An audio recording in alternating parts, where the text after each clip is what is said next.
You're listening to the Texas Strangers. Here are your hosts, David Carson and Ryan Gano.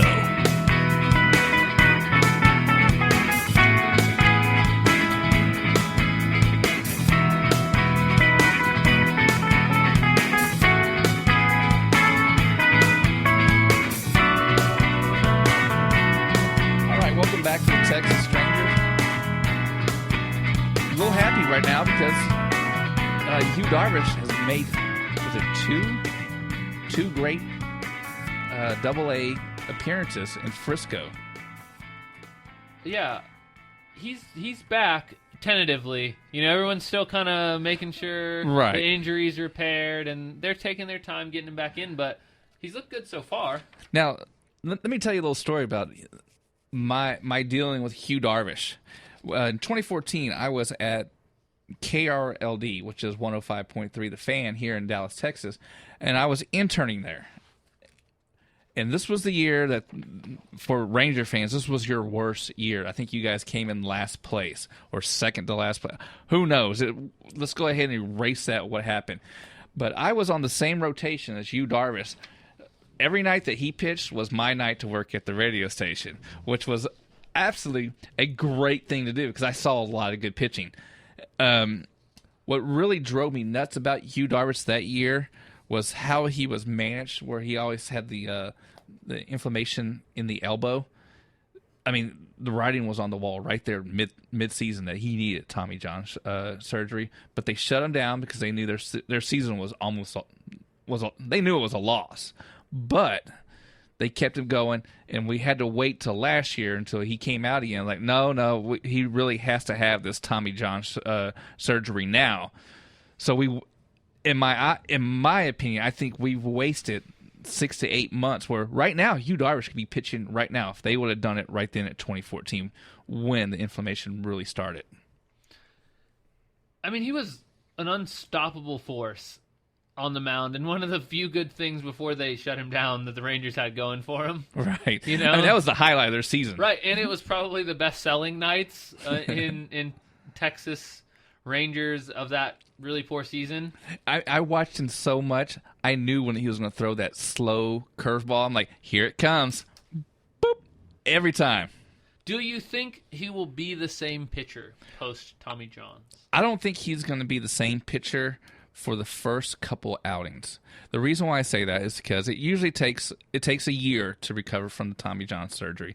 And to get that velocity back up to where Major League or where he was, it usually takes another 4 to 5 months. So if Hugh Darvish is on this road that he's on right now, if the Rangers make the playoffs, which it's looking pretty good they might, I feel sorry for the team that has to face Hugh Darvish in October, because that's when that arm is going to be fully repaired. And Rangers fans are just praying that Yu Darvish comes back at least a serviceable to his former self, because he'll easily be the best pitcher on the roster if he is even 3/4 as good as he was when he left. Okay, well let's talk about the roster. What's going on in the pitching staff? Our number one pitcher, our number one ace right now is Cole Hamels. Cole Hamel. He is a lefty. In this season, he's got 4 wins. He's 4-0. Okay. Hasn't lost one yet. How many strikeouts do you have? 51. Not bad. What is that? And so that's what, 4? No, how many appearances does he have? Do you know? 6 probably? Something like that. And he's got a 3.10 ERA. That's not bad for your number one guy. It's not great. It's not great, but it's not bad. Considering that the Texas Rangers Globe Life Park is considered a hitter's park, it's really not it's not a pitch-friendly park. No, because you can. I mean, it's not that deep. No. The walls are pretty they're pretty short. Mm-hmm. It doesn't take too much to go out. But Hamels has been consistent for the Rangers ever since they picked him up. He has filled. They traded for him. Yeah, since they traded for him, it's been a really good relationship between Hamels and the Rangers. He's been. He's as billed, I would say. You know, right. Whatever they expected to get out of Hamels, that's what he's given them. Your number 2 guy. I'll go ahead and take the number 2 guy. I think he's our number 2 guy. I really never pay attention to who's number 2, number 3. But if you look by the numbers, he should be our number 2 guy. Colby Lewis, the right-hander, 36 years old. Right now, he has a 2.75 ERA, 3 wins, no losses, 44 strikeouts, and this man has pitched a game with a kidney stone. That sounds miserable. Have you ever had a kidney stone? No, I'm young and spry, and I work out a fair enough amount, not as much lately. But... Okay. I've had a kidney stone, and it hurts. I couldn't imagine going out and pitching a game while having a kidney stone like he did. Some people can't even imagine standing up when they have a kidney stone. That's how I feel. You're like bedridden. Yeah. Much less to stand on a mound and probably throw, 6 innings? Or Dude, I wasn't doing anything when I had. So you didn't go out... Even after the medicine they gave me, I didn't. You didn't go to the back of your Lubies and throw your bullpen session? No, that was Golden Corral. Oh, Golden Corral. I'm sorry. But anyway, Colby Lewis, career 4.70 ERA. He is 74-67, so he has a winning record, just barely. 932 strikeouts with a WHIP of 135. Believe it, this is the first guy that I always go, why is he coming back?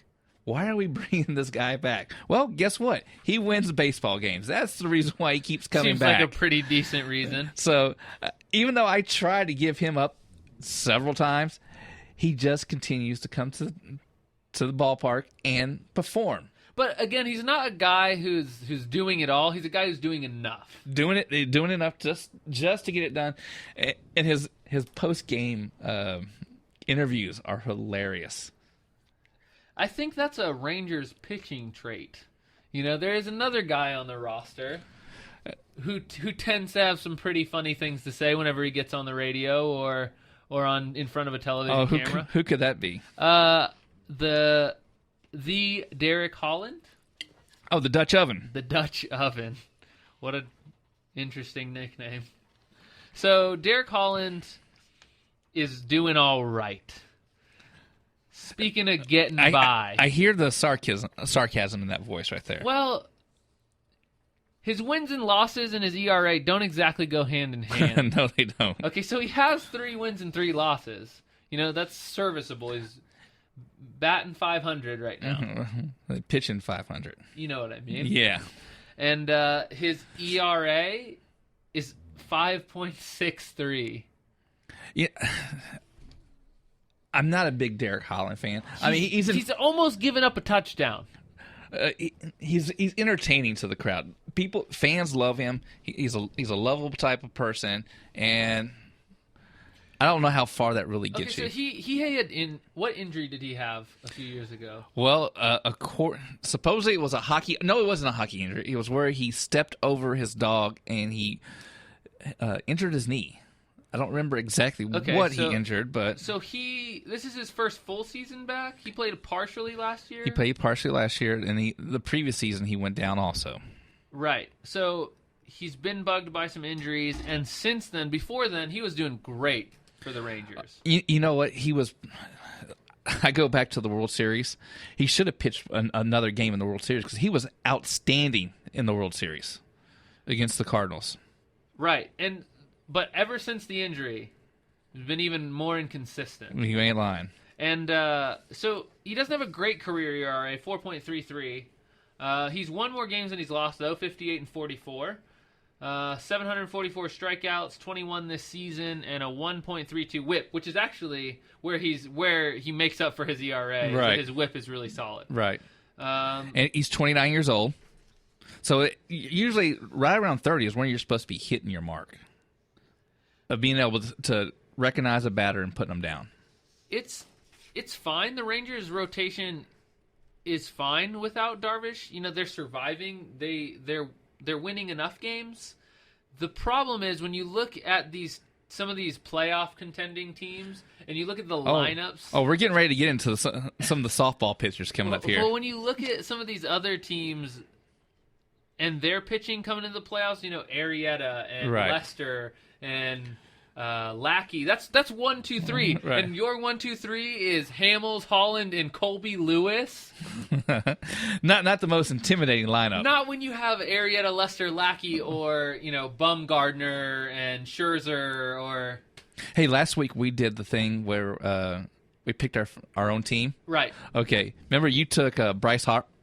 Harper. Okay. Bryce Harper. So I sat down one night. They were playing against the New York Mets, and I saw that my pitcher, Noah Syndergaard, struck him out.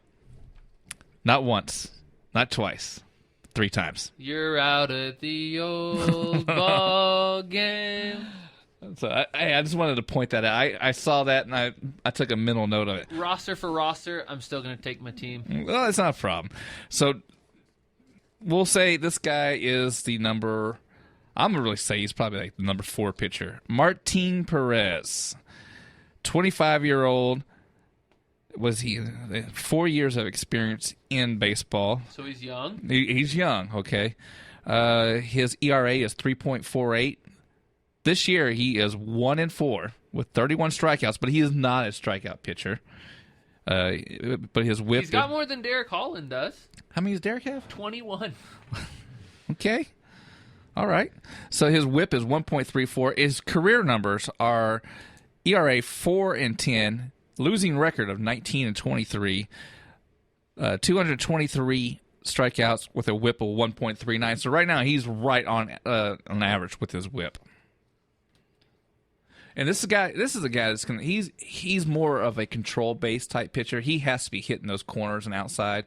If he's not hitting his areas, the ball's all over the place.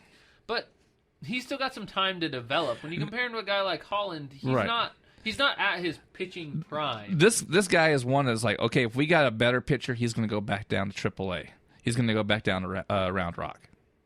That is his role of the team. He's going to come up and down whenever need be, and he's going to fill in some spots right there. Now, do I ever see Martin Perez as a key Texas Ranger pitcher? Not really. But their hope is that with a few years' experience, he can be an integral part of the rotation. He's not going to be your ace. Right. But he can get you some valuable innings. That's the hope. Okay, do you have another one, or do I have the last one? You have the last. Oh, man. Okay, so this one was just recently brought up, and I don't want to throw him under the bus at all because, I mean... Because Bus is hurt? Yeah, because, you know, he doesn't really deserve it, but Cesar Ramos... Right now, 7 years in the league, age 31. His ERA as of right now is 4.32. Compare that to Derek Holland. I guess he's doing a lot better. Right now, he's 0-2, 11 strikeouts, and his whip is 1.80. So that number really kind of throws it off with that ERA of 4.32. You're like, well, where's it? So once someone gets on base, he's shutting them down, but I don't see how those two numbers he hasn't coincide. won a game, but you add you into either being. What's nice about having Hamels is he is good enough that you can be the number 2 right now until he is back in full swing. So you have Hamels, you have you, and then Colby Lewis is doing better than Holland. Right. So that's your 3. Your 1, 2, 3 is Hamels, Darvish, Lewis. That makes you feel better. It makes, yeah. I mean, let's put you're not putting out the aces of, well, you do have 2 aces, because if you have Hugh Darvish and Cole Hamels, they would be a number 1 starter on any major league team around here. Right. I say around here, I mean in the league, they would be a number 1 starter on any team. But once you get past those 2, then you're still. Once again, I always talk bad about Kobe Lewis, but he turns around and wins the game almost every time. You know what's funny? There are some pitchers who just have atrocious luck with run support. You know, there are some pitchers who they just have the game of their life. That was Hugh Darvish in 2014. And they just cannot, for the life of them, get any runs on the board, even though they're holding the team to 1 or 2. You know, and then you have pitchers who are giving up 5 runs, 6 runs, and somehow they're still getting enough bat support to get it done. Those are the night the bats come alive, right? But, you know, I guess it all works out in the end for the Rangers. Other than that one hiccup season, they've at least been in the playoffs or the play-in game. Right. Um, What is your opinion on that 2 wild